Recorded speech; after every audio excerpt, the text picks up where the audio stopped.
कोण कोण तुम्ही? मी तुझ्या टूथब्रशची आत्मा नाहीये, मी तुझी डेंटिस्ट आहे. डॉक्टर तुम्ही अशात कशा आणि मला इतकं का घाबरवलं? कारण तुझा हा टूथब्रश बघून मलाही भीती वाटली. हे तर मी रोज वापरतो. हे ब्रिस्टल्स बघ किती पसरलेले विस्कटलेले आहेत. हा ब्रश आता जिवंतही राहिला नाही रे. हे बघ, साधारणतः प्रत्येक 3 महिन्यांनी टूथब्रश बदलणं योग्य असतं. मला तर आठवतच नाहीये की मी कधी बदलला होता ब्रश. हे लक्षात ठेव, ब्रिस्टल्स असे पसरलेले असतील किंवा तू आजारातून बरा झाला असेल किंवा ब्रश खराब झाला असेल तर ब्रश 3 महिन्याआधीच बदल.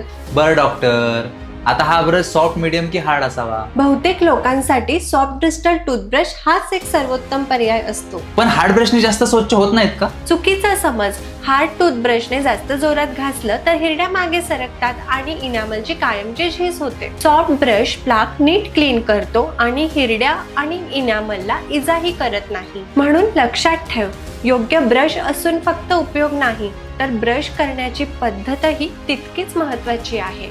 बरं डॉक्टर, मी आत्ताच नवीन ब्रश आणतो. Good boy. आणि लक्षात ठेव, दर 3 महिन्यांनी मी परत येईल बघायला. तुम्ही तुमचा ब्रश कधी बदलला होता हे कमेंटमध्ये नक्की कळवा आणि अशाच व्हिडिओसाठी सबस्क्राईब करा.